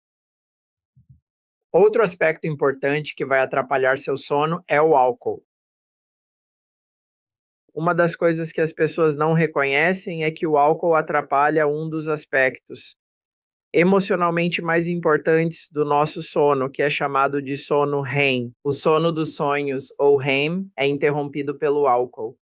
E então, cortar, reduzir ou eliminar álcool da sua dieta é um aspecto importante, da sua vida é um aspecto importante. Outro fator para dormir melhor é ficar longe das telas horas antes de dormir. Digamos que você vai dormir às 9. Não deveria ter contato com mídias a partir das 7. Muito difícil de fazer hoje em dia. Estamos na frente de telas, tablets, iPhones, smartphones. Então estamos constantemente iludidos pela mídia. Talvez audiolivro, talvez só conversar, talvez só relaxar, talvez só meditar. Seria momento importante para considerar meditação. Outro fator que ajuda a dormir melhor é tomar um banho morno antes de ir para a cama. O banho morno causa vasodilatação, abre os vasos sanguíneos da sua pele. E quando isso acontece, você perde calor corporal, né? E seu núcleo esfria. E quando o seu núcleo esfria, é um sinal para o cérebro de que, sabe, seu corpo está pronto para dormir. Eu, pessoalmente, acho que uma temperatura ambiente baixa, tipo 66, 67, 68 graus Fahrenheit, é um pouco difícil de fazer isso no verão, mas bem mais viável e prático no inverno. Ajuda muito a dormir melhor. Escurecer seu quarto, garantir que esteja escuro com boas cortinas e tudo mais, porque há muita luz ambiente vindo da vizinhança. Isso é importante. Recomendo muito colchão climatizado. Existem todos os tipos de tecnologias. Não vou promover nenhuma, mas existem muitos colchões climatizados que diminuem a temperatura da sua cama e a mantêm em um certo nível, e a variam durante a noite por programação. E até permitem que você tenha um despertar natural, aquecendo sua cama enquanto você está acordando. Acho que é outra ferramenta importante a considerar. Acho que demos algumas boas dicas sobre como melhorar seu sono. Certo, quero voltar para a parte da dieta agora.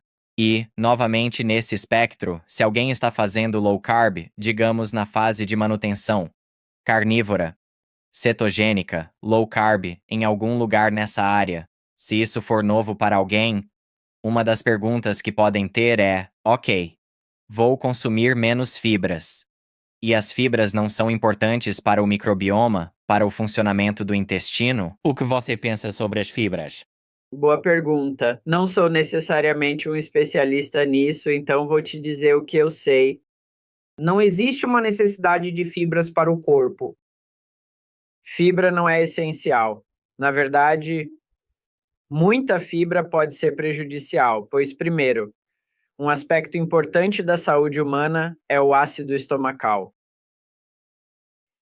O ácido estomacal é necessário para você quebrar as proteínas, é necessário para você absorver ferro, é necessário para absorver minerais como cálcio e magnésio.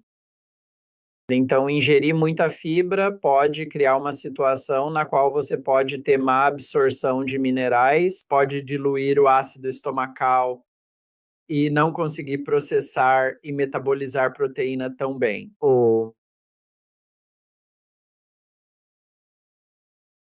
Um aspecto importante é que nosso intestino, estômago, duodeno, intestinos delgados são ambientes estéreis, por estéreis. Não deveriam ter bactérias.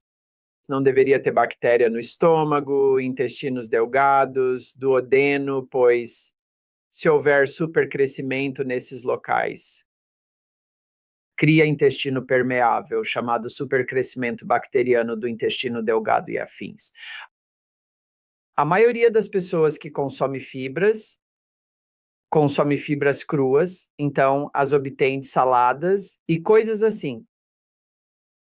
Está ingerindo uma quantidade muito grande de bactérias junto com elas.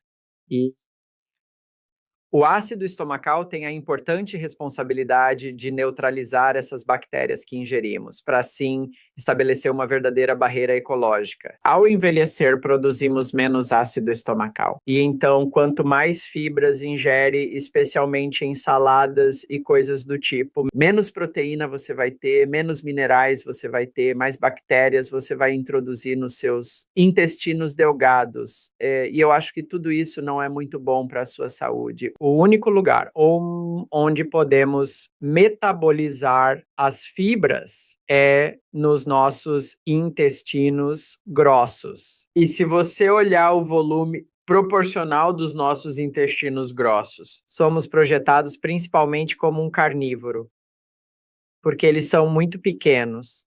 Nossos intestinos grossos têm cerca de 10% do tamanho dos nossos ancestrais primatas, que comiam muitos alimentos à base de plantas. Então, com isso, só decompõem fibras com bactérias nos intestinos delgados. Obter a nutrição necessária dali para nutrir o revestimento dos intestinos grossos. Não sei se eu disse intestinos delgados, mas as fibras só podem ser metabolizadas nos intestinos grossos.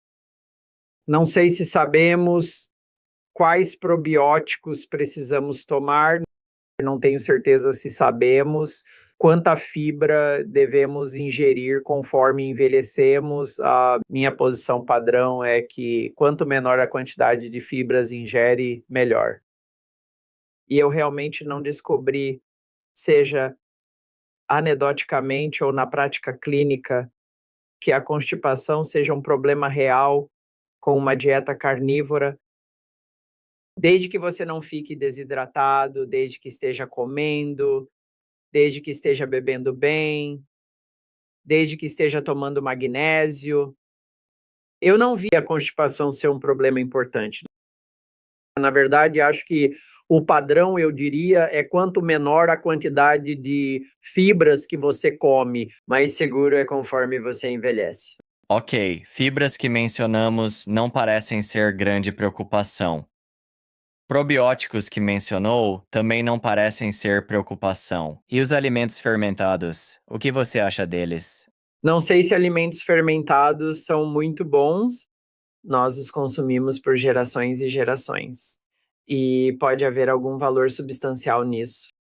Fornecem probióticos, e não sei se sabemos exatamente quais são os certos e ideais para nós. Diria que é incerto, né? Eu não sou especialista. Pessoas precisam obter informações em outro lugar. Isso é justo, porque eu não deveria tentar impor minhas opiniões em áreas que não conheço. Ok, mas acho que é justo dizer que você não tenta manipular seu microbioma de forma alguma. Você faz uma dieta low carb e deixa as coisas acontecerem como são. Correto. Pode compartilhar como seria um dia típico de alimentação? Claro que sou suscetível a tentações e é por isso que pesquiso todas essas coisas. Então, não vou dizer que sou perfeito, mas definitivamente é isso que eu tento fazer. E talvez seja melhor dizer que é isso que eu tento fazer. Eu certamente tento pular o café da manhã.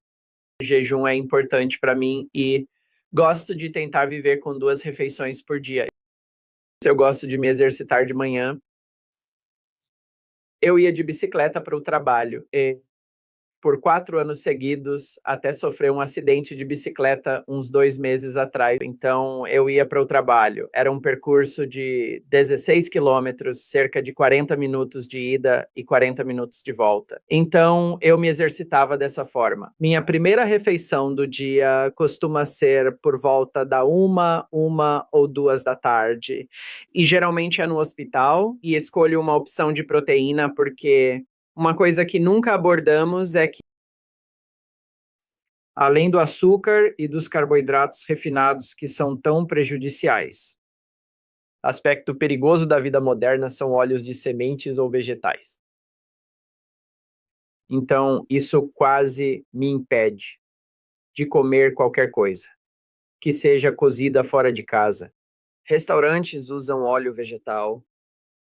Quando vou ao hospital, fico limitado a 1 ou 2 opções de proteína.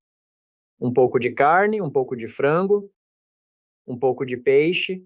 E claro, se for algo empanado, algo frito por imersão, é totalmente proibido porque vai estar cheio de óleos vegetais. E esse é um dos maiores perigos. Então, eu comia algo lá. Mas minha refeição principal seria quando eu chegasse em casa, por volta das 6, 7. Era aí que eu cozinhava carne bovina ou cordeiro, ou frango, e então, dependendo da quantidade de exercício e dependendo do dia, eu comia alguns carboidratos. Eu tenho um colega antigo, que ele realmente é estritamente vegetariano, que melhorou açúcar a A1C de 9,3 para 5,3, por ser um pesquisador verdadeiramente muito bom e bastante dedicado. E por preparar comida vegetariana, low carb. Então, ele me dá alguns conselhos: couve-flor, arroz, repolho, farinha de tremoço. Então, essas são as coisas que eu, pessoalmente, estou tentando incorporar na minha rotina. E em relação aos pacientes vegetarianos que atendo, eu os encaminho diretamente para ele. Então, eu comeria carboidratos. Diria que, dependendo do dia, comeria entre 100 e 150 gramas. No sábado e no domingo, quando eu fazia um pedal de 3, 4 horas, eu não vejo o benefício de ser low carb nessa situação. Na verdade, talvez pudesse ser um prejuízo. Nota a diferença no desempenho, digamos, na bicicleta, ao fazer low carb nesses dias versus mais carboidratos? Sim, acho que depende do atleta. E talvez eu não seja um atleta tão bom. Então, para mim, com certeza. Mas tenho vários colegas que pedalam e que se consultam comigo profissionalmente. E neles eu vejo que eles conseguem se dar bem com uma dieta low carb, porque a queima de gordura deles acontece em frequências cardíacas cada vez mais altas. Mesmo a 85, 90% queimam predominantemente gordura. Eu talvez não esteja nessa categoria. Agora, eu não fiz nenhuma experimentação formal com VO2 máximo ou com taxas de troca respiratória para descobrir isso, mas se estou num pedal em grupo, com o grupo rápido, a equipe de corrida, e minha frequência chega a 160, e tenho frequência média no final do pedal de 135, 140 por 3 a 4 horas. Se eu não consumir carboidratos suficientes, com certeza terei um dia muito ruim na bicicleta. Entendi. Então, quanto mais carboidratos quanto maior a intensidade do exercício que você está fazendo, você definitivamente teria que consumir mais carboidratos, para a maioria das pessoas. Agora, existem algumas pessoas por aí que conseguem queimar gordura mesmo em frequências altas. Mas tem que descobrir isso por si mesmo. Ok, última pergunta para você. Sei que temos que encerrar por aqui. Você mencionou magnésio alguns minutos atrás e parece que você é fã de tomar esse suplemento. Fale sobre isso e outros suplementos que as pessoas talvez queiram considerar. Eu tomo apenas 2 suplementos. Eu tomo magnésio e tomo vitamina D. Tomo vitamina D com K2. Durante os meses de inverno, o que seria começando em algum momento de outubro e terminando em algum momento de março. E então eu vario minha ingestão de vitamina D com base no nível de exposição que tenho ao sol do meio-dia. Se eu tenho muita exposição ao sol do meio-dia, então por que eu preciso de um suplemento? Eu tento não tomar nesses dias. Eu tomo magnésio, sim, e acho que pessoas mais velhas deveriam tomar magnésio. O magnésio é, segundo relatos, muito deficiente em nossa dieta. E eu encontro 2 benefícios do magnésio em mim e nos meus pacientes. Em mim, a razão pela qual eu tomo é que ele reduz as cãibras na bicicleta. A segunda coisa é que acho que me ajuda a dormir melhor. Nos meus pacientes, a razão predominante para dar magnésio é reduzir os riscos de batimentos cardíacos irregulares. Muitas pessoas são mais velhas, elas têm doenças cardíacas. Isso as coloca em maior risco de fibrilação atrial e batimentos prematuros. E o magnésio é uma das maneiras de reduzir. Não curto óleo de peixe. Acho que os óleos de peixe são mais bem obtidos comendo sashimi ou atum ou salmão, porque os óleos de peixe oxidam rapidamente. Acho que o processamento dos óleos de peixe é uma preocupação minha, porque a quantidade de oxidação e aldeídos nos óleos de peixe disponíveis comercialmente é provavelmente muito alta. Os dados do EPA são fortes. O chamado estudo VASEPA. Mas esse estudo não foi corroborado por nenhum outro estudo independente. E, por natureza, sou muito desconfiado da indústria farmacêutica divulgando dados com veracidade. Então, se alguém vem a mim e VASEPA ou EPA é um tipo de óleo de peixe, e se eles estão tomando altas doses de EPA ou VASEPA, então eu não tento ativamente tirá-los do medicamento, porque os dados desse estudo são impressionantes. É suplemento muito caro.